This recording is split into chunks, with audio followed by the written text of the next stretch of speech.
Kurnia, bubur sumsum hingga saat ini tuh masih diminati oleh banyak kalangan ya, mulai dari anak bayi hingga dewasa. Nah, kira-kira apakah terdapat perbedaan bubur sumsum yang ada di Minang ini dibandingkan daerah lainnya seperti di Jawa? Tentunya kita ketahui dulu bahwa setiap makanan tradisional itu memiliki beberapa filosofi. Salah satunya di Minangkabau untuk bubur sumsum ini adalah dipergunakan atau disajikan ketika saat acara syukuran kelahiran. Nah, biasanya kalau di Minang itu melambangkan tentang kesucian, ketulusan dan harapan baik. Nah, dibandingkan di Jawa itu ada salah satu tradisi mereka saat melakukan pernikahan misalnya, itu masyarakatnya berbondong-bondong untuk bergontok. Apa? Sekarang lanjut. Masyarakatnya berbondong-bondong dalam melaksanakan gotong royong. Nah, bubur sumsum ini disajikan untuk menghilangkan, memulihkan stamina dari pekerja yang telah membantu gotong royong. Typo. Nggak apa-apa. Itu aja, Kak. Itu aja jawabannya? Iya. Oh jadi gitu. Kalau di Minang berarti ini dikat aja ya. Kalau Minang berarti buat lahiran. Iya, Kak. Setelah lahiran syukuran gitu. Berarti terdapat perbedaan pada saat pelaksanaan perayaannya ya. Betul. Kapan dimasak gitu ya, kapan diagendakan. Walau pada faktanya sekarang ini setiap hari ada yang menjual gitu ya. Betul. Siap-siap. Kemudian untuk warnanya itu kalau di Minang itu putih, cenderung putih. Kalau di Jawa dibuat berwarna, ada yang warna hijau, mungkin ada rasa pandannya, ada yang putih. Itu seperti apa ya?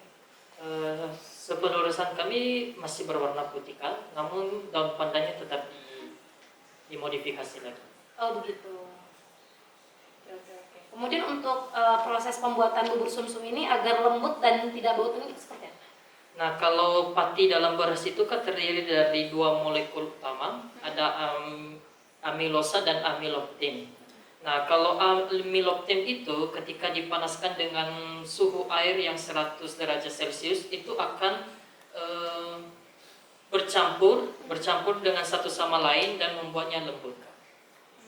Nah, untuk bau tengiknya itu biasanya mereka menggunakan daun pandan, Kak. Pakai daun pandan. Kemudian mungkin dari segi apinya kali ya. Apinya juga nggak boleh besar ya? Betul. Apinya berdasarkan dari wawancara kami dan penulisan kami harus stabil. Kemudian harus diaduk terus. Agar tidak ada yang menggumpal ya. Betul. Oke, kemudian kalau untuk konsep sains, kira-kira apa yang bisa dianalisis tuh pada pembuatan bubur sumsum? Nah, kalau konsep sainsnya ada 2, Kak, suhu dan zat perubahannya. Nah, kalau suhu itu ketika memanaskan beras tadi mendekati titik didih air atau 100 derajat Celcius, molekul-molekulnya akan bergerak, membuatnya menguap dan setara dengan evaporasi.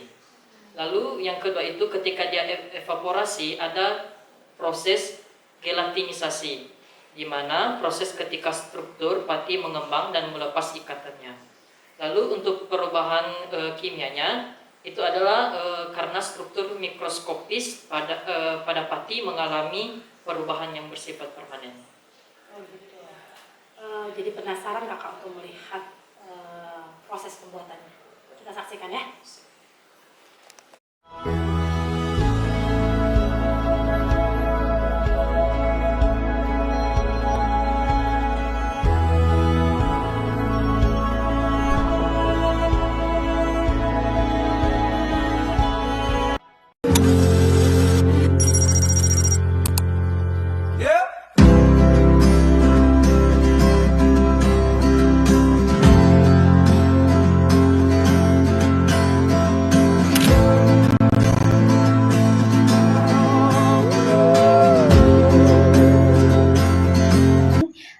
Perkenalan terlebih dahulu, saya Haursa Omrida dari jurusan Pendidikan IPA.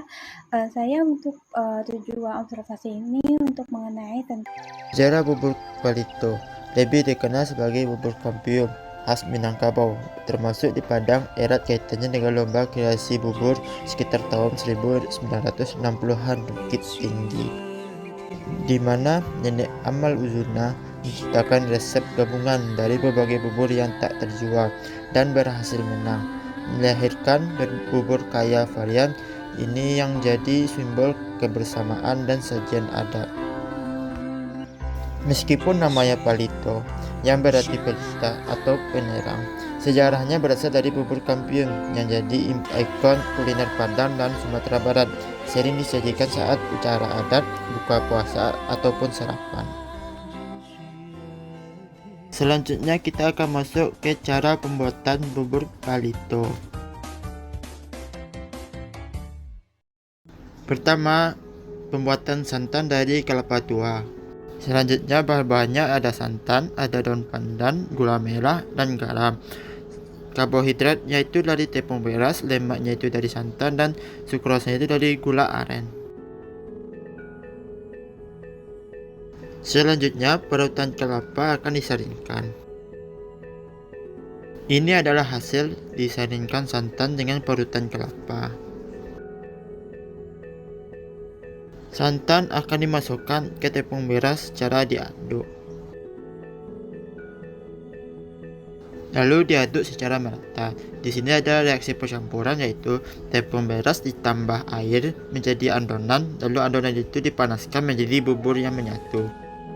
Kan api sedang, lalu diaduk agar buburnya dicampur merata. Lalu di sini perubahan wujud zat. Proses santan mendidih menjadi uap dan menjadi bubur yang utuh setelah pendinginan. Aduk sampai tekstur mengental.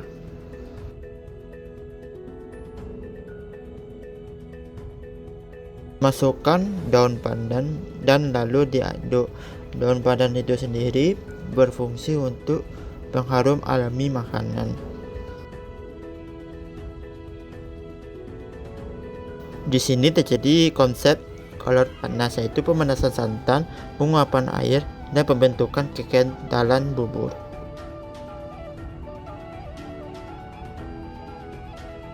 Hasil dari bubur yaitu teksturnya kental dan padat.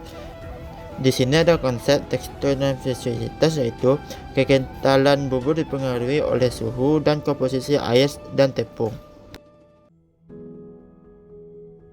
Siapkan air mendidih dengan api sedang, lalu masukkan gula merah.